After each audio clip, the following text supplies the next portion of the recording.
Palestra. Ele é minha ressurreição. Neville Goddard. 28 de junho de 1968. O Evangelho, que parece ser uma pequena história secular, é verdadeiramente um mistério a ser conhecido apenas por revelação. No capítulo 16 de João somos informados: saí do Pai e vim ao mundo. Novamente deixo o mundo e volto para o Pai. Nestas 4 frases curtas encontramos a pré-existência de Cristo, sua encarnação, sua morte e sua ascensão.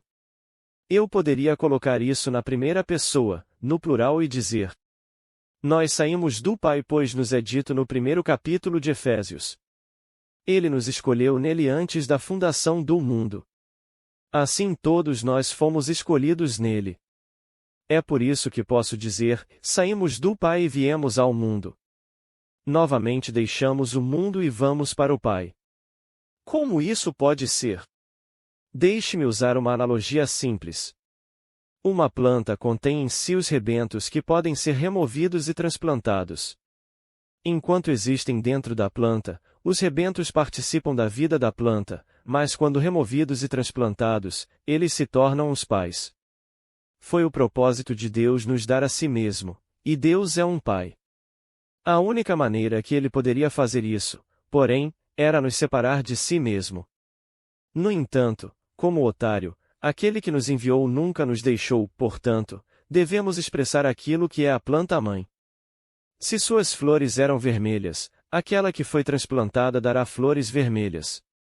Agora, por mais saudável que seja o estoque, quando é transplantado parece morrer, mostrando-nos o segredo da vida através da morte. A semente cai na terra e morre para ser vivificada. Assim, a semente, contendo dentro de si tudo o que o Pai continha, morre e torna-se viva para se tornar o Pai, contendo dentro de si o que estava no estoque Pai. E assim é conosco. Saímos de Deus Pai e fomos plantados em um mundo de morte, um mundo de mortalidade. Então, tendo morrido, tornamo-nos vivificados e crescemos na linhagem dos pais, pois se éramos um pai antes do desapego, devemos retornar como o único Pai que nos enviou.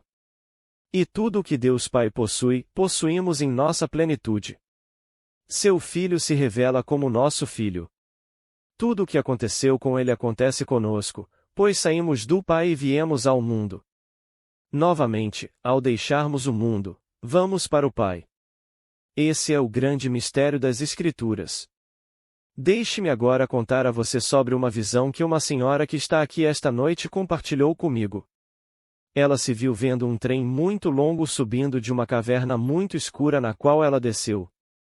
Imediatamente ao entrar em sua escuridão, ela se imaginou a bordo do trem e instantaneamente estava nele. Subindo a uma velocidade incrível, ela se perguntou sobre seu destino, quando uma voz disse: não vai demorar muito. E ela entrou em um mundo cheio de pináculos e luz cintilante. Então uma luz triangular penetrou em seu cérebro e ela se viu diante de uma cadeira muito alta na qual estava sentado um grande ser. Ao fitá-lo nos olhos, sentiu-se imersa em amor e com uma voz tão terna que ele a chamou de Baby. Sentindo-se tão pequena e jovem entre esses pináculos, ela disse: o que devo fazer?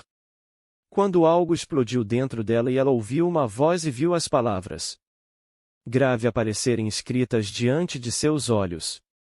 Vendo-me ao longe, ela disse: aquele é Neville, e o ser sentado na cadeira começou a me descrever da maneira mais carinhosa, possuindo termos que terminavam com estas palavras: ele é minha ressurreição.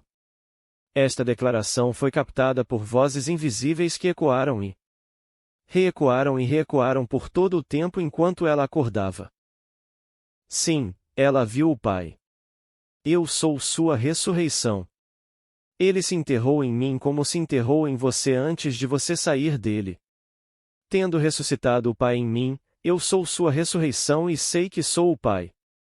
Antes de sair eu não sabia disso. Eu comi da árvore da vida, mas não fui individualizado.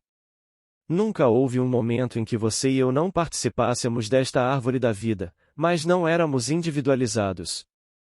Não nos separamos voluntariamente e entramos neste mundo, mas fomos submetidos à futilidade na esperança de sermos libertos deste corpo de morte e obtermos a gloriosa liberdade dos filhos de Deus. Agora, o Filho de Deus é um com Deus, pois o Filho irrompe no Pai. Como o otário que contém dentro de si tudo o que a árvore-mãe contém, mas não pode conhecê-lo até que seja separado e transplantado, nós contém dentro de nós tudo o que a árvore da vida contém, mas não saberemos até que saiamos do Pai e entremos no mundo. Tendo morrido, a morte se transformará em sono, do qual todos nós despertaremos como Deus Pai. Individualmente, todos nós teremos esses 4 atos poderosos irrompendo de dentro para revelar o ser que realmente somos. Na afirmação, sair do Pai é estabelecida a pré-existência de Cristo em você, que é a sua esperança de glória. Não estou falando de um homenzinho que andou na Terra há 2000 anos, mas do mistério de Cristo que está enterrado em cada criança nascida de mulher. Cristo, o poder criativo e a sabedoria de Deus, pré-existia. Seu desapego e entrada no mundo através de seu nascimento de baixo é seu nascimento na morte. Então, após o longo intervalo da morte, ele nasce de cima para um mundo de vida. Tendo saído do Pai e vindo ao mundo, o seu retorno ao Pai é essencial. Ele volta dando testemunho da plenitude dentro de si de tudo o que o Pai continha, sabendo assim que ele é o Pai. É assim que todos os pais retornam. Somos informados de que nos últimos dias virão escarnecedores, dizendo: onde está a promessa de sua vinda? Desde que os pais dormiram, todas as coisas permaneceram como desde o princípio da criação. Os escarnecedores não sabem que 1000 anos são como um dia para o Senhor, portanto, 6 dias seriam como 6.000 anos para o olho mortal. Como ele prometeu, você voltará na hora certa, nenhum momento antes ou depois. Seu retorno começa através da impregnação por alguém que despertou. Ele não escolhe arbitrariamente sua prole. Eles são chamados pela profundidade de seu próprio ser. Mas ele nasceu espiritualmente para desempenhar o papel de pai daquela seção do tempo a que pertence, um papel que não escolheu, mas nasceu para desempenhar. Agora, deixe-me contar-lhe outra visão. Esta senhora disse: enquanto estávamos em posição de sentido em um exercício militar, Marta e eu fomos chamados à frente onde você, Neville, vestido com uma longa túnica preta, presenteou cada um de nós com um guarda-chuva preto, que foi aberto e levantado sobre nossas cabeças. Então você falou palavras profundas de sabedoria eterna. De repente a cena mudou e eu e a Marta, ainda com os guarda-chuvas na cabeça, estávamos numa sala, quando eu disse a Marta: entendeste o que ele disse? E ela respondeu: não. Dorothy Dix então entrou na sala e disse: vou explicar para você. Fiquei tão surpreso com aquela observação que acordei. O simbolismo nessa visão era perfeito, uma túnica preta e guarda-chuvas pretos. No simbolismo, o preto é o incompreensível silêncio divino, a eternidade. No Cântico dos Cânticos, a noiva fala, dizendo: eu sou negra. A palavra traduzida como preto deveria ser o mais negro dos negros. Em hebraico não há superlativos ou comparativos. Para enfatizar o comparativo, uma palavra deve ser repetida, como preto. Para torná-la superlativa, a palavra deve ser repetida 3 vezes, como santo, pois não há como dizer o mais santo em hebraico. O mundo negro falado pela noiva deve ser repetido até o 80º grau. Eu sou negra, mais bonita, ó filhas de Jerusalém, negra como as cortinas de Salomão. Aqui, o preto é o mistério incompreensível e, em seu sonho, ela não o entendeu. Então aparece aquele que ela menos esperava poder interpretá-lo, mas que estava presente, por convite, na última ceia. Não desconte isso. Ora, esta visão foi precedida por uma conversa que se seguiu à minha última palestra, quando esta senhora, sabendo que havia sido engravidada pelo Espírito Santo, disse à sua amiga: o que vou fazer nos próximos 30 anos? E a amiga respondeu: o que você está falando? Ele não disse que você é abençoado? O que são 30 anos quando você esperou por toda a eternidade para chegar a este ponto no tempo? Como você pode se preocupar, quando sabe que em apenas 30 anos você deixará este mundo e entrará em uma era totalmente diferente? Essa conversa provocou a visão que ela não entendeu, porque eu estava vestido de preto quando revelei o mistério dos mistérios. Eu sou negra, mais bonita, ó filhas de Jerusalém, negra como as cortinas de Salomão. Este é o mais negro dos negros, contendo o silêncio divino, a eternidade e um segredo incompreensível que Dorothy conhecia, mas não se esqueça, e Dorothy esteve presente por convite para a última ceia. Outra senhora que está aqui esta noite compartilhou esta experiência comigo, dizendo: no meu sonho eu estava conversando com duas pessoas, quando uma olhou para mim e disse: qual é a distância? Ao que respondi: faltam apenas 30 minutos e acordei. Esta senhora concebeu do Espírito Santo e agora está esperando, não minutos, milhas ou horas, mas 30 anos para a criança nascer. Mais uma vez direi, o que isso importa? Ela me disse que durante toda a sua vida ela nunca quis coisas e sabe que é por isso que ela nunca acumulou posses mundanas. A mente dela tem sido questionadora, sempre buscando a causa da vida. Posso dizer a ela que neste momento ela é mais rica do que o homem mais rico do mundo, pois ela foi selecionada para receber a marca, receber o dom do próprio Deus. Saímos do Pai, contendo dentro de nós o óvulo, tudo o que é necessário para se tornar o Pai. Caminhando através dos séculos, carregamos nosso óvulo, esperando o momento em que o óvulo é fertilizado. Aquele que é filho de Deus por natureza, tendo nascido para esse propósito, será usado nessa qualidade para que outros possam se tornar filhos de Deus pela graça. Tudo é feito de forma sobrenatural. Alguns se lembram de quando a união ocorreu, mas não é vivenciada neste nível. Enquanto isso, não negligencie a lei de Deus, que é, e uma suposição se tornará um fato. Se uma suposição cria sua própria realidade, então não existe ficção. Posso esquecer o que assumi hoje e, quando aparecer, posso não reconhecer minha própria colheita, mas ela não poderia entrar em meu mundo se eu não a tivesse trazido por um ato imaginal. Esta noite, algum autor desconhecido está escrevendo uma história para pagar o aluguel. A história pode não vender, mas por um momento ele se perderá em sua criação, e quando sua história acontecer nos amanhãs, aqueles cujas vidas serão tocadas não reconhecerão sua colheita. Hoje à noite, o filme Uma Noite para Recordar será exibido na televisão. Embora o filme tenha sido feito recentemente, ele é baseado no naufrágio do Titanic em 1912, que reproduziu um livro chamado Futility, escrito em 1898. No romance, um navio cheio de ricos e complacentes estava em sua viagem inaugural, quando afundou em um iceberg no Atlântico.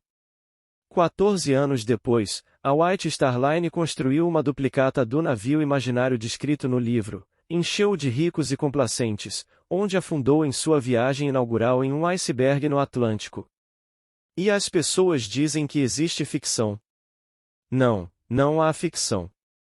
Não há um momento no tempo em que a imaginação não esteja agindo, causando os eventos do mundo. Você pode não se lembrar de seus pensamentos e negar que tem algo a ver com o que está colhendo, mas só pode colher o que planta. A morte de Kennedy foi uma ação violenta, mas me disseram que os Kennedy aparentemente sentiram que estavam destinados a perder seus filhos dessa maneira. Como família, eles nutriam esse sentimento de martírio, esse sentimento de violência que o levou a acontecer. Não há acidentes, como o homem semeia, ele colhe. Você é livre como o vento para imaginar qualquer coisa, mas deve estar disposto a pagar o preço, pois colherá os resultados. Imaginando-se um bom autor, você pode escrever uma história horrível de ódio e violência e colher os resultados, pois o ódio sobre o qual você escreve sai e traz a violência de volta ao seu próprio ser. Um amigo recentemente me disse que, quando tinha cerca de 9 anos, ganhou um tabuleiro Ouija. Um dia ele perguntou ao conselho: quem sou eu? E soletrou a palavra Cristo. Acreditando completamente no conselho, ele pensou que era Jesus reencarnado, mas quando contou a seu ministro, que era da alta igreja do mundo episcopal, ele foi imediatamente educado para fora do que eles chamavam de pecado neurótico. Acreditando que havia pecado por entreter o pensamento, ele orou por um grande sacramento e absolvição completa desse pecado, quando uma visão maravilhosa desceu sobre ele revelando um altar com tudo anexado. Essas chamadas pessoas sábias, que andam por aí com suas longas túnicas e conduzem um serviço em latim que ninguém entende, deveriam ler as Escrituras. Paulo disse: prefiro falar 5 palavras que possam ser entendidas do que 10.000 palavras em uma língua desconhecida. Se você quer falar latim, vá ao Vaticano, mas não venha aqui onde pouquíssimas pessoas entendem uma palavra fora do inglês, e mesmo assim, mal, e falam em uma língua desconhecida. Fale a língua em que você nasceu para que você seja compreendido ou fique calado. Este rapaz foi educado em sua crença quando deveria ter continuado nela, pois Cristo nele é sua esperança de glória. As Escrituras exortam você a se examinar, a se testar e ver se Jesus Cristo está agora em você. E se todas as coisas são feitas por Ele e sem Ele nada do que foi feito, quem é Ele? Eu vou te dizer quem Ele é. Ele é a sua própria imaginação humana maravilhosa. Como sei que isso é verdade? Imaginando um estado, permanecendo fiel a ele e observando-o acontecer em meu mundo. Acreditando que Deus faz todas as coisas, tornei meu estado desejado vivo e agora posso rastrear seu Criador de volta à minha imaginação. Agora eu sei que o homem é todo imaginação, e Deus é homem e existe em nós e nós nele. O corpo eterno do homem é a imaginação e isso é Jesus, o corpo divino do qual somos seus membros. Eu sei disso porque se ele faz todas as coisas e eu imagino, permaneço fiel ao meu estado imaginal e acontece, eu o encontrei, não como alguém divorciado de mim, mas como minha própria imaginação humana maravilhosa. Então aquela pequena prancheta, movida pelo movimento inconsciente do próprio rapaz, revelou sua verdadeira identidade. No entanto, os chamados homens sábios o chamavam de pecado neurótico. Sei exatamente o que ele passou, pois fui criado na igreja inferior do mundo episcopal e minha mãe costumava me dizer que os padres eram os homens mais sábios do mundo. Eu acreditei nela até que me tornei um homem e as visões começaram a aparecer dentro de mim. Então eu percebi o quão estúpidos eles realmente são. Ao longo dos séculos, eles enganaram as pessoas fazendo-as acreditar que são tão sábias porque falam uma pequena frase em latim. Mas quando você pede a eles que expliquem o versículo do qual falei esta noite, saí do Pai e vim ao mundo, novamente deixo o mundo e vou para o Pai, eles dão a você apenas o significado literal e dizem que um ser glorioso saiu do Pai. Onde? Você pergunta, e eles respondem, não faça perguntas, meu filho. Ele saiu de que maneira? De nossa santa e abençoada mãe. De que maneira ele fez isso? Mais uma vez, não faça perguntas, meu filho. Este é o grande segredo da igreja. No final de sua conversa, você descobrirá que esteve conversando com alguém que não sabe as respostas, então ele lhe dá todos os tipos de pensamentos confusos para confundi-lo. Durante meus 30 anos na plataforma, conversei com eles repetidas vezes. Eles ficam boquiabertos e perplexos enquanto falo por experiência, enquanto eles falam por teoria. Eles chamam isso de blasfêmia quando lhes digo que encontrei o Filho de Deus que me chamou de Pai, mas os vejo como líderes cegos dos cegos, conforme predito nas Escrituras. Eu lhe digo, sua própria imaginação humana maravilhosa é Jesus Cristo. Nunca houve outro e nunca haverá outro. Um dia ele despertará em você e tudo o que for dito sobre ele será vivenciado por você na primeira pessoa do presente, e posso lhe dizer, e longe de se envergonhar, você ficará emocionado além da medida. Tudo o que você já fez como homem neste mundo mortal do qual você se envergonha será apagado. É necessário que você atravesse a lama e a lama deste mundo para que esta semente possa irromper. E quando isso acontece, você é um com Deus, que é perfeito. E todo o seu passado é apagado como se nunca tivesse existido. Não existe tal coisa como ganhar o seu caminho para o céu. O céu não é conquistado, é um presente. Quando você ouvir a história da salvação e acreditar nela, o reino se revelará por dentro e, a partir desse momento, nenhum homem, independentemente de sua posição no mundo secular, poderá se colocar diante de você e fazer você se sentir sem importância. Você simplesmente ignorará suas palavras, sabendo que embora ele possa sentar-se em um trono, ele não sabe quem ele é. E amanhã, se ele deixar este mundo, ele se encontrará em um mundo exatamente como este, em um ambiente mais adequado para o trabalho ainda a ser feito nele, enquanto você, desconhecido pelo mundo, possuirá instantaneamente sua vestimenta imortal e a mortalidade será apagado pela luz. No capítulo 5 de 2 Coríntios, Paulo está falando àqueles a quem se dirigiu quando disse: "Nós gememos neste corpo esperando por nosso corpo celestial", pois ele esperava que o nascimento espiritual viesse para eles antes que a morte aparecesse. A morte aqui no 28º ano deixaria ainda despido no sentido espiritual, pois você ainda teria mais 2 anos para ser revestido com a imortalidade. Uma senhora aqui esta noite ainda não tem 28 anos, mas sua memória voltou para outra era, outra época, e ela disse: "Lembro-me de você vividamente. Você não mudou. Você ainda tem o mesmo rosto, a mesma voz.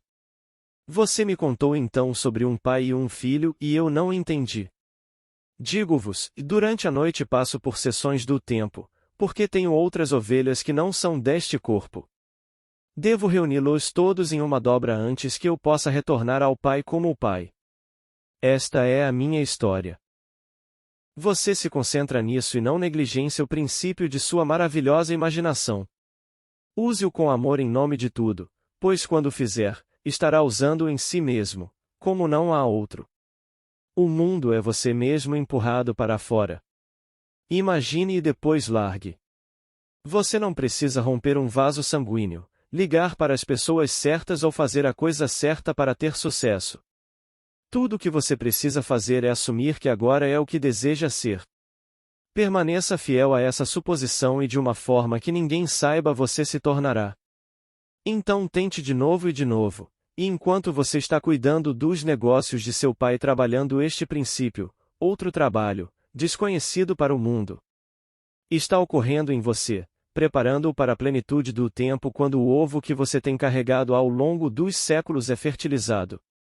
Então, 30 anos depois, irrompe tudo o que se diz de Cristo é experimentado de maneira pessoal e íntima. Agora vamos entrar no silêncio. Amigos, se desejarem adquirir o Despertar da Consciência que contém os 7 livros impressos do Mestre Neville Goddard, acesse o link na descrição deste vídeo. Curtam e compartilhem nossos conteúdos para que mais pessoas recebam esses ensinamentos.